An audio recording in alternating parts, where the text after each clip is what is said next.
Orang yang yakin Allah bersifat sama dan basar, lebih banyak hidupnya memuji Allah.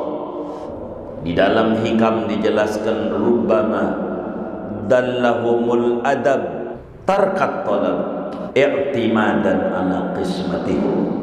Terkadang seorang sufi itu tidak mau meminta sama Allah. Seakan-akan kalau dia minta ngomong, Tuhan tak lihat kondisi dia yang lagi kesulitan. Maka berdoa menjalankan perintah bukan karena ada kepentingan. Bila doa ada kepentingan, maka kepentingannya sudah didapat, dia bakal berhenti berdoa. Allahu ya Allahu ya Allahu. Assalamualaikum warahmatullahi wabarakatuh. Bismillahirrahmanirrahim. Alhamdulillahi rabbil alamin. Wassalatu wassalamu ala sayyidina Muhammadin wa ala alihi wa sahbihi ajma'in. Amma ba'du, faqad qala al-imamul muallif rahimahullahu ta'ala wa nafa'ana bihi wa bi barakati ulumihi wa ghafara lahu wa li masyaikhihi wa li masyaikhina amin. Wa huwa as-sami'ul basir. Wa huwa, dan adapun dia Allah, as-sami'u, yaitu zat yang maha mendengar, al-basiru, lagi maha melihat, ay likulli ma yusma'u wa yubsar, yakni mendengar dan melihatnya bagi tiap-tiap sesuatu yang didengar oleh sesuatu, wa yubsaru, dan dilihat oleh sesuatu. Segini dulu. Wallahu a'lam bishawab.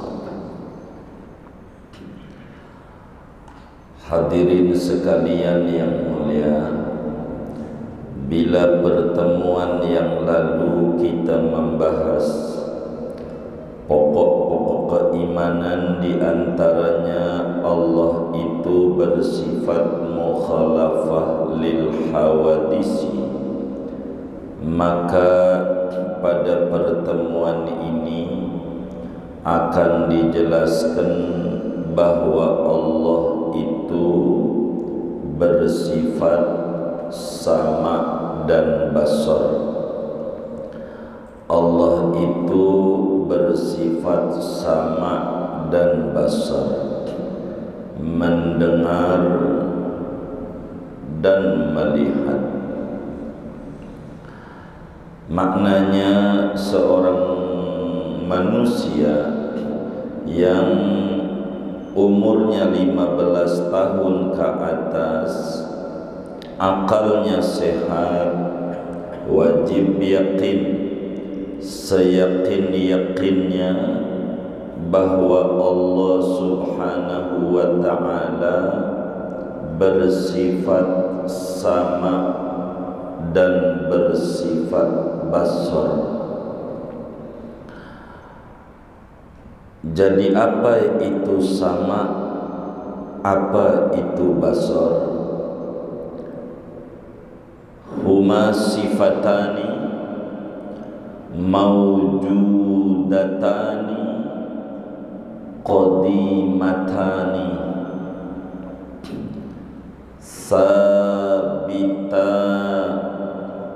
sabit al-qaimatani billahi ta'ala. Sama dan basar itu adalah sifat Allah. Apa itu sifat? sifat itu sesuatu yang berdiri pada zat. Apa itu zat? Zat itu sesuatu yang ditempeli sifat. Kalau contoh di pici warna putih, maka warna putih namanya sifat, picinya namanya zat. Warna putih sesuatu yang nempel pada pici, zat pici sesuatu yang ditempeli warna putih. Sama dan basar adalah sifat Allah, sesuatu yang ada pada Allah, dan Allah memiliki sifat namanya sama dan basar. Sama dan basar sifat yang mawjud, yang kalaulah dibukakan hijab oleh Allah, maka niscaya kita dapat melihatnya. Sama dan basar adalah sifat Allah yang qadim. Sedari dulu Allah mendengar, melihat. Sekarang Allah mendengar, melihat, dan sampai nanti Allah mendengar dan melihat. Sama dan basar adalah seperti kajian yang lalu, Allah memiliki sifat berbeda dengan makhluknya, maka sama dan basar beda dengan mendengar dan melihatnya kita. Bila kita sebagai makhluk mendengar pakai alat namanya telinga, daun telinga, dan mendengarnya kalau makhluk terbatas, kalau jauh enggak kedengeran, dekat bisik, pelan enggak kedengeran. Melihat kalau jauh enggak kelihatan, dekat kalau buta enggak kelihatan, karena melihatnya pakai alat namanya mata. Allah berbeda dengan makhluknya, dia mendengar dengan zatnya tanpa perlu pembantu kayak kita telinga, sehingga mau dia jauh didengar, mau dia dekat didengar oleh Allah, mau halus, mau dalam hati lintasan didengar oleh Allah. Begitu melihatnya, mau dia jauh, la yaghibu an ru'yatihi an basarihi mar'iyun wa indaqqa, tidak akan hilang dari penglihatan Allah sesuatu yang dilihat, sekalipun alus kayak apa. Allah lihat sampai-sampai semut hitam kecil berjalan di atas batu yang hitam di malam yang gelap gulita, Allah lihat.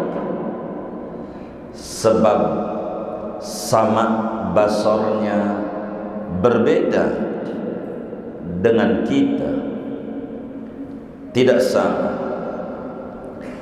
Bila Allah mendengar, bila Allah melihat,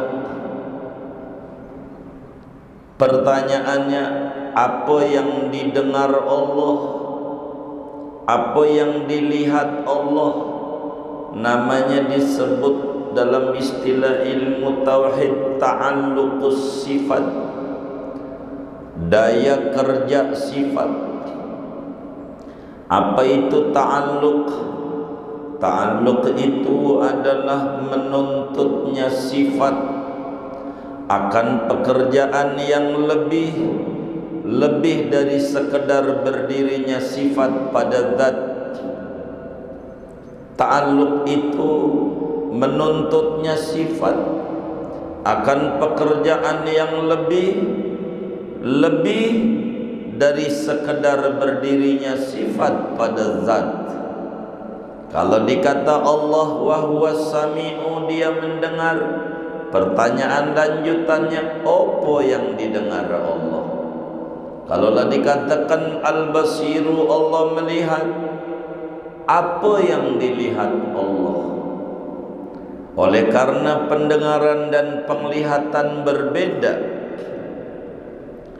dengan kita, maka kata Syekh Nawawi, supaya jelas tentang sama dan basar, pada tafsir beliau ini, ay li kulli ma yusma'u wa yubsaru. Begitu. Allah itu mendengar apa saja yang bisa didengar. Di dalam i'tiqad Ahlussunnah wal Jamaah, yang didengar Allah zat dan suara. Yang didengar Allah zat juga, suara juga. Kalaulah kita makhluk, yang didengar hanya suara saja, adapun benda tidak bisa kita dengar karena fungsi pendengaran kita terbatas hanya pada suara saja. Sementara Allah mendengar aili kulli ma yusma minal mawjudat, segala yang ada benda dan suara. Maka benda didengar, suara didengar. Lalu bagaimana cara Allah mendengar benda? Untuk menuju ke sana tidak diwajibkan kita untuk mengetahui. Kita diwajibkan dan disuruh meyakini bahwa Allah mendengar bukan saja suara tapi juga benda. Aili kulli ma yusma, maktu lafad umum ma yusma minal mawjudat, yakni dawatan wa alwana. Apa yang dilihat Allah? Yang dilihat Allah benda juga, suara juga. Kalaulah kita makhluk, yang dilihat adalah benda. Kalaulah kecil enggak kelihatan, kecil enggak kelihatan, tapi percaya, contoh corona enggak kelihatan, virus enggak kelihatan, tapi percaya ada corona. Cuman percayanya separuh-separuh. Di masjid ada corona, maka enggak ke masjid. Tapi kalau di tempat mancing ke PLN enggak ada, rame. Begitu. Di pasar enggak ada. Jadi melihatnya begitu. Mindset yang keliru begitu. Allah tuh mendengar, melihat. Yang dilihat benda juga, suara juga. Sebab al-mubsarat zawatan wa alwanan. Yang dilihat itu benda dilihat, suara dilihat. Kalau kita suara tak bisa dilihat, benda bisa. Kita makhluk terbatas. Sam'uhu ta'ala laisa kasam'ina, basaruhu ta'ala laisa kabasarina. Pendengaran Allah tak sama dengan pendengaran kita. Penglihatan Allah tak sama dengan penglihatan kita. Kita kudu yakini, seyakin-yakinnya Allah mendengar, mustahil tuli. Ndak ada Allah budak didengar semuanya sama Allah. Jauh dekat, la yaghibu an sam'ihi masmu'un wa in ba'ud. Tidak bakalan hilang dari pendengaran Allah sesuatu yang didengar sekalipun jauh. Makanya Nabi pernah bilang dalam hadisnya yang sahih, la tufaddiluni ala Yunus bin Matta. Wahai umatku, jangan kau unggul-unggulkan aku di atas Nabi Yunus putra Matta. Jangan kau kata aku lebih unggul dibanding Yunus, yang oleh orang keliru memahaminya. Ngapa itu orang muji-muji Nabi Muhammad, ini Nabi udah nyuruh jangan ngunggul-ngunggulin dia dibanding Nabi yang lain. Nih contohnya Nabi Yunus. Kenapa orang pada muji-muji Nabi, anta syamsun, anta badrun, anta nurun fauqa nuri, anta misbahu suduri, dan seterusnya? Karena dia tidak memahami kenapa Nabi bilang la tufaddiluni ala Yunus bin Matta. Jangan anda unggulkan aku dibanding Nabi Yunus.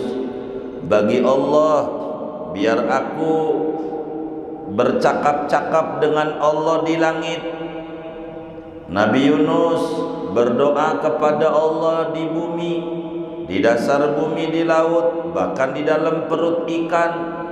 Nabi Yunus berdoa kepada Allah, la ilaha illa anta subhanaka inni kuntu minadz zalimin. Biar kata di bumi, biar kata di dalam laut, biar kata di perut ikan nun, bagi Allah sama. Mau yang lagi di langit, mau yang di dasar laut, sama. Karena pendengaran Allah tidak beda, mau jauh mau dekat.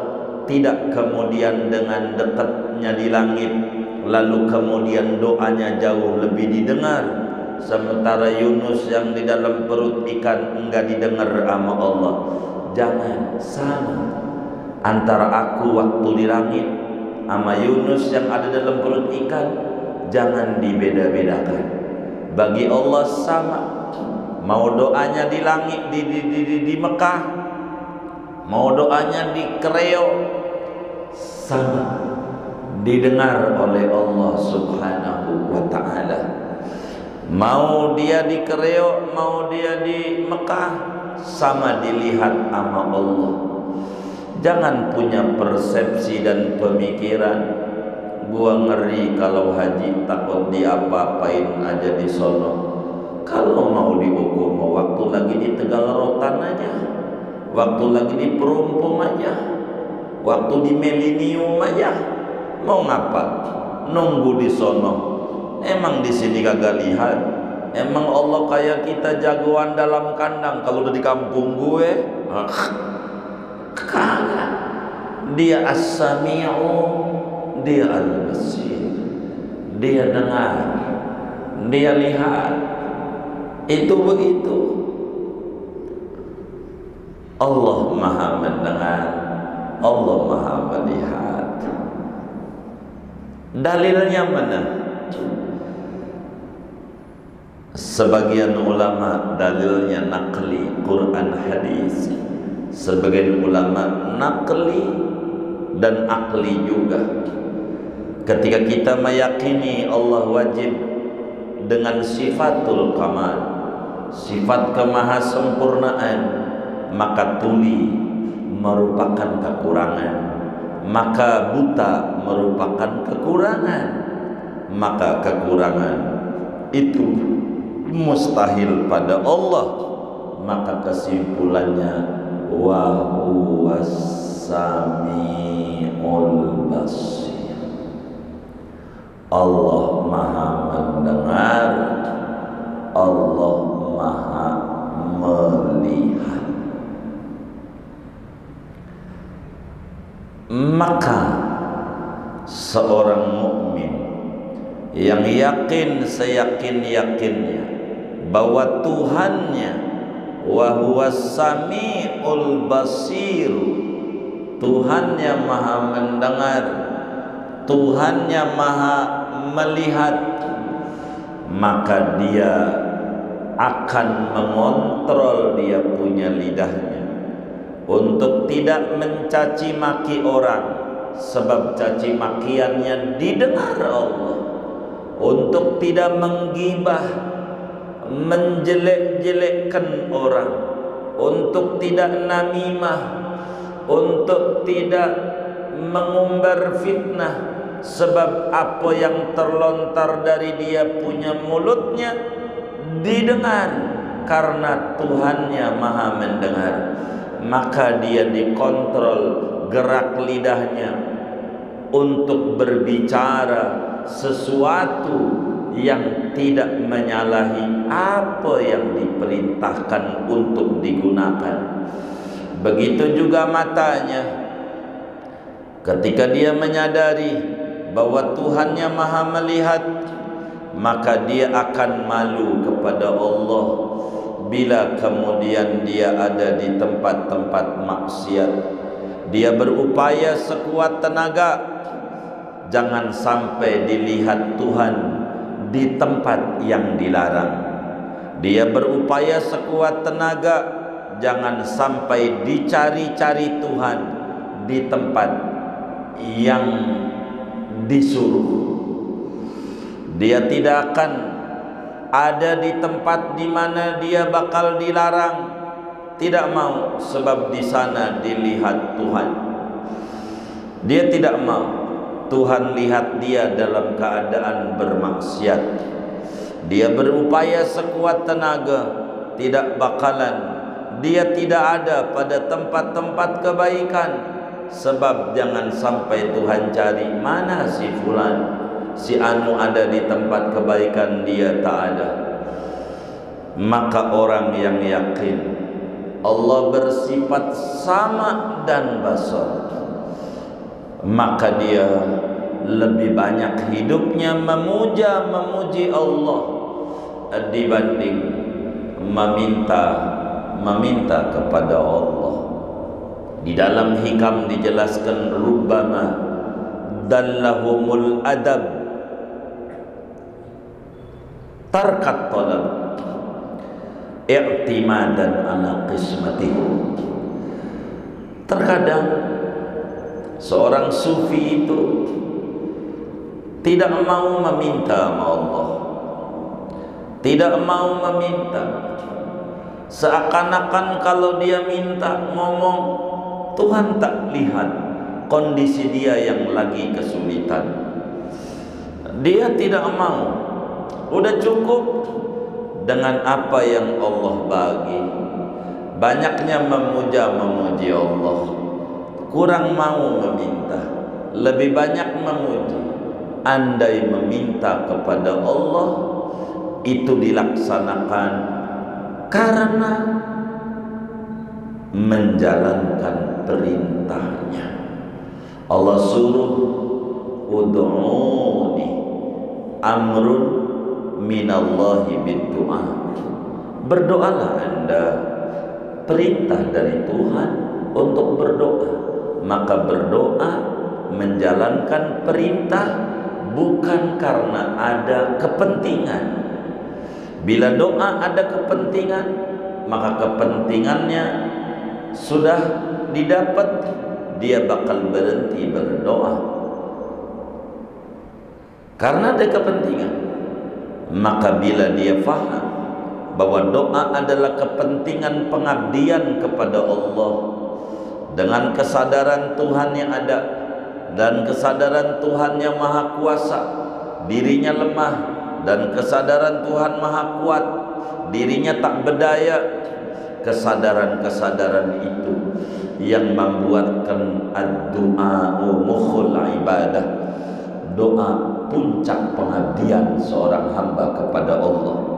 Doa bukan untuk mengatur Tuhan, tapi doa untuk menselaraskan jiwa dirinya supaya paham tentang apa yang digariskan oleh Tuhan. Itulah wa huwas samiul basir. Maka mukmin mensikapi as-samiul basir akan terbagi menjadi 3 golongan.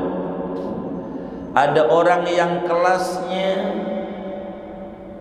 ilmul yaqin, ada orang yang kelasnya ainul yaqin, ada orang yang kelasnya haqqul yaqin.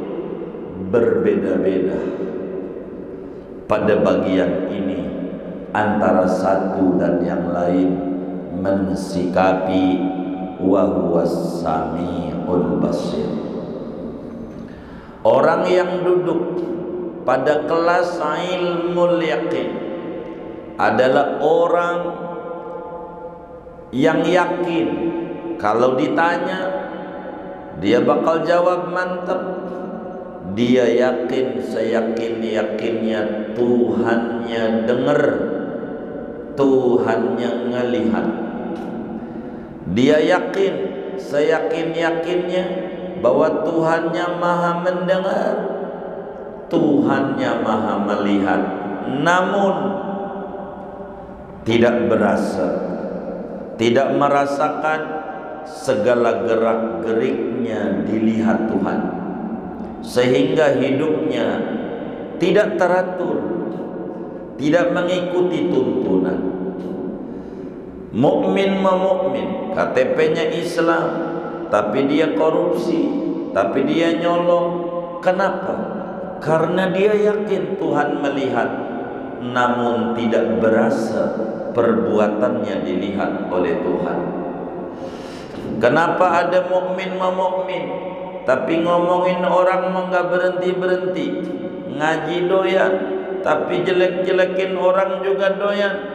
Kenapa? Karena dia yakin Allah mendengar, tapi tidak berasa bahwa apa yang dilontarkan oleh mulutnya didengar, dicatat, dan dimintai pertanggungjawaban di akhirat. Innas sam'a wal basara wal fuada kullu ulaika anhu mas'ula.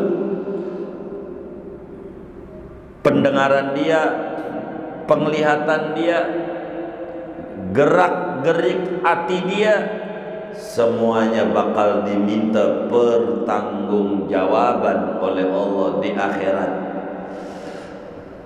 Mukmin kelas ilmul yaqin, yaitu orang yang percaya Allah bersifat sama, bersifat basar, tapi dia terus bermaksiat kepada Allah, seakan-akan Tuhan tak tahu. Ramadan pura-pura dia nyilem di air, pura-pura mandi, padahal lagi minum dia. Dia kata Tuhan tak lihat, dia kata. Malamnya sahur sama bini, siangnya sahur juga di warung yang kakinya kelihatan, badannya enggak. Dikata Tuhan tak lihat. Padahal kalau ditanya, apakah Tuhan Anda melihat? Dia jawab dengan lantang, wa huwas samiul basir. Tuhanku itu melihat, tapi dia enggak berasa karena imanuhu mahjub.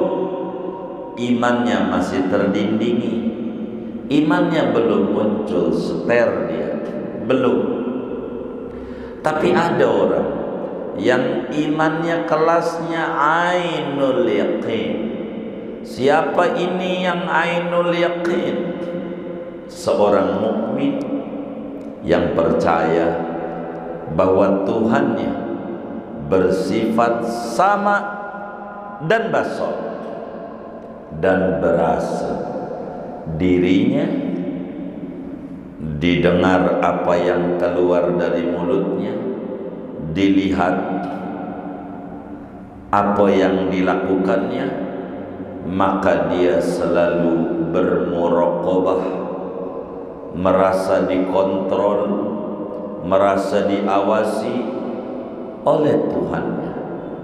Bila seseorang sudah masuk pada kelas ini, maka dia sudah mau menapaki jalan-jalan kedekatan dengan Allah, sudah mau masuk pada tangga tarekat usul ilallah azza wa jalla. Maka dia akan nyampe kepada Allah bila dia sudah pandai mengontrol apa dia punya gerak-geriknya, mengontrol apa yang dia ucapkan daripada lidahnya. Disinilah dia kalau malam muhasabah yang oleh Sayyidina Umar dijelaskan, hasibu anfusakum qabla an tuhasabu. Koreksi diri anda kalau malam apa yang dilakukan di siang hari. Hitung dari mulai melek mata apa yang anda lakukan. Hitung, catat apa baik apa buruk. Bila ternyata kebaikan yang dilakukan, pujilah Tuhan sebanyak-banyaknya yang memberikan anda taufik mampu melakukan kebaikan. Bila ternyata keburukan, istighfarlah anda sebelum mata merem. Takut merem enggak melek lagi, mati dalam keadaan maksiat, suul khatimah, wal iyadu billah. Kelas ini namanya disebut ainul yaqin, orang yang mampu bermuraqabah. Inilah masuk pada maqamul ihsan yang dijelaskan oleh Nabi. Al-ihsanu an ta'budallaha ka'annaka tarah, fa illam takun tarahu fa innahu yarak. Bila anda tak mampu melihat Tuhan, yakini Tuhanmu punya penglihatan. Dia wa huwas sami'ul basir, dia bisa melihat. Maka perasaan dilihat Allah, hidupnya ditata, tidak mau ngibulin orang, tidak mau menipu orang, tidak mau menzalimi orang, sebab segalanya dilihat oleh Allah Subhanahu wa ta'ala. Hari-harinya mengerjakan kebaikan demi kebaikan, sebab pada akhirnya kebaikan tetap kebaikan, emas tetap emas walaupun ada di lumpur, kebaikan tetap kebaikan meski orang tak menilai itu kebaikan. Pada akhirnya hubungannya antara kita dan Allah di akhirat, Tuhan tidak tanya perbuatan orang lain, tapi yang Tuhan tanya apa yang kita perbuat, itulah yang bakal ditanya. Wallahu khabirum bima tasna'un, wallahu alimun bima taf'alun, wallahu sami'un bima tantiqun, dan segala-segalanya saudara. Namun ada juga orang yang kelasnya tinggi, kelas haqqul yaqin. Apa ini kelas haqqul yaqin? Satu tingkat keimanan kepada sifat sama dan basar yang tidak bisa diukur dengan kata-kata, yaitu imannya para nabi-nabi, para rasul-rasul, dan para wali-wali Allah. Mereka memiliki keimanan yang sangat tinggi kepada Allah. Contoh, ketika Rasulullah sallallahu alaihi wasallam sedang ada di Taif, mau dakwah, menyebarkan dakwah Islamiyah, tapi bukannya disambut, malah disambit dengan batu. Luka Nabi. Kala itu Nabi berdoa. Doa bagaimana? Dengan badannya luka hancur di Taif, Nabi cuman munajat. Kata Nabi, Allahumma ilaika ashku dha'fa quwwati wa qillata hilati wa hawani 'alan nas.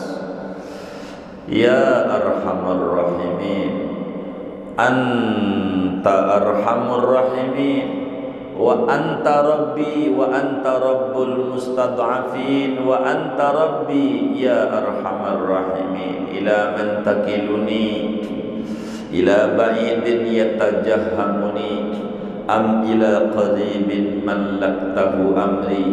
Illam yakun bika alayya ghadabun fala ubali, walakin afiyatuka awsa'u bi. A'udhu binuri wajhika alladhi ashraqat lahu dhulumat wa salaha alayhi amrud dunya wal akhirah, min an yanzila bi sakhatuk aw yahulla alayya ghadabuk, lakal utba hatta tarda, fala haula wala quwwata illa billah. Aku mengadu hanya kepadamu ya Allah tentang sedikitnya upayaku, lemahnya kemampuanku, sedikitnya upayaku, dan hina dinanya aku di mata manusia. Ila man takiluni, kata Nabi, duhai Tuhan penolongku, duhai Tuhan penolong orang-orang yang tertindas, duhai Tuhan yang maha penyayang, kepada siapa kau serahkan aku? Kepada orang jauhkah yang menghantam diriku, atau kepada karib kerabat yang menindas-nindas urusanku? Jika engkau tidak murka dan tidak marah kepadaku, aku tidak peduli dalam dakwah ini meski badan bercucuran darah. Yang penting kau tidak murka. Meski begitu keselamatan darimu lebih aku harapkan. Nabi sedikit pun tidak ngomong, Tuhan kau enggak lihat saya ini, saya kan dakwah, kenapa saya ini dilemparin batu? Saya kan nyebarin Islam, tapi kenapa enggak pakai begitu? Kenapa? Karena yakin Tuhan yang melihat, Tuhan yang mendengar.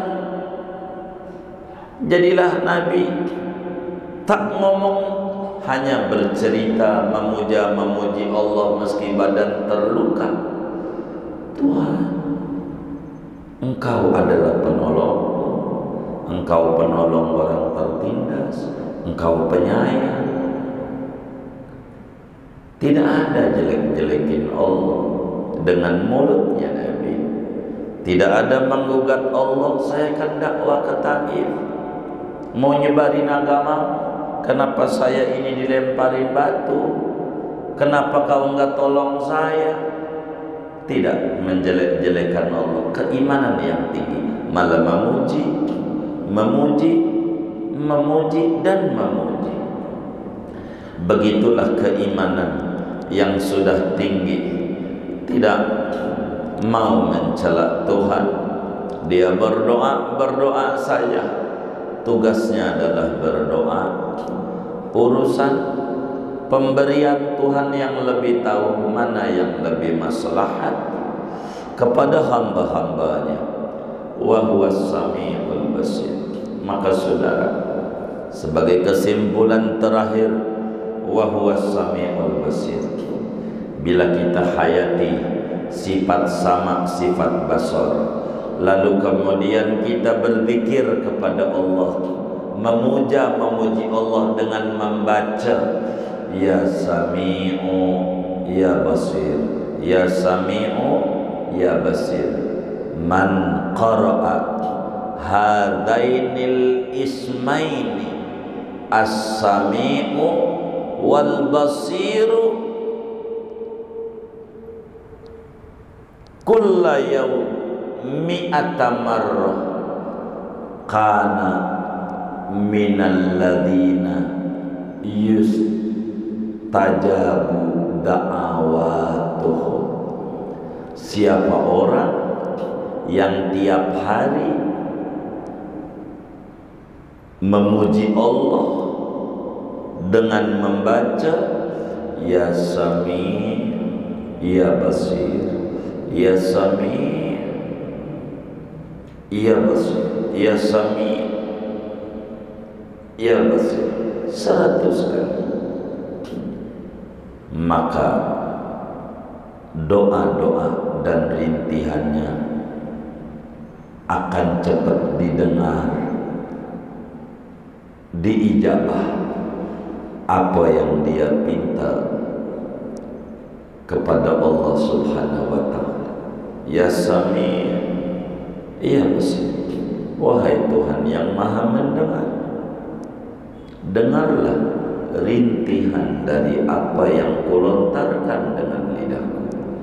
Ya Basir, wahai Tuhan yang maha melihat, lihatlah kondisi dan keadaanku.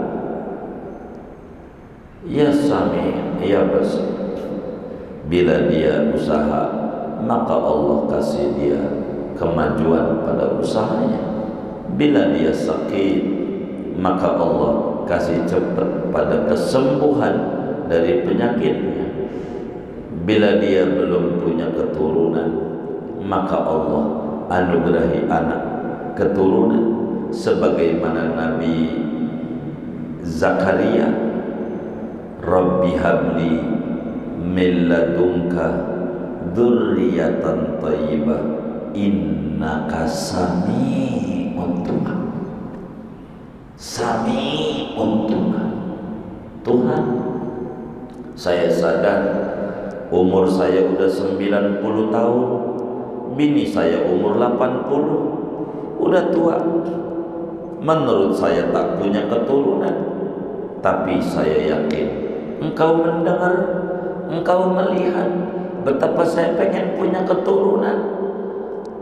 Kurintihin kau, Rabbi habli min ladunka dzurriyyatan thayyibah innaka sami'un du'a. Maka dianugerahilah anak yang kemudian diberi nama Yahya. Yahya, Yahya. Kenapa? Kemantapan keimanan pada kelas haqqul yakin, tingkat keimanan kepada sifat sama, sifat basar yang sulit dirangkai dan diukur dengan kata-kata. Inilah tingkat keimanan kita, bagaimana mensikapi sama dan basar. Kita harus mulai menata diri dari umur yang ada. Mau kemana kita? Tuhan lihat, apakah dengan umur yang ada kita mau hambur-hamburkan sesuatu yang tidak berfaedah? Apa enggak cukup 50 tahun yang lalu hidup morat-marit kemana-mana, duit dibuang ke sini, duit dibuang ke situ yang tidak ada gunanya? Apakah tidak pengen berbalik kepada Allah di usia senja, karena yakin bahwa yang dinilai adalah ujung dan akhirnya, sehingga pelan-pelan ke depan akan ditata ke arah yang lebih baik lagi? Apakah kita kemudian masih terus meneruskan bengal lagi? Dari dulu yang diperbincangkan belanja, obrolannya jajan, kecil beli mainan mobilan, gede dikit beli kuota, udah tua obat, itu mulu. Mau sampai kapan? Kita enggak mau dekat dengan Allah. Apa enggak sadar bahwa Tuhan itu maha mendengar, bahwa Tuhan itu maha melihat? Bagaimana perilaku kita yang dulu-dulu, yang kita udah enggak mikirin apalagi ngelihat, tapi Tuhan lihat itu perjalananmu. Maka kalaulah dia sadar, berupaya sekuat tenaga untuk berbenah diri menghadapi bagaimana pertanggungjawaban pendengaran dan penglihatan yang Tuhan beri. Maka dengan kita memahami sama dan basar, maka kita akan diberi kemudahan untuk mengontrol anggota-anggota tubuh kita sedikit demi sedikit menuju ke arah yang lebih baik. Mudah-mudahan dengan itu Allah wafatkan kita dalam keadaan yang terindah, husnul khatimah. Amin ya rabbal alamin. Segini aja, tak usah banyak-banyak, moga dapat dimengerti dan dipahami.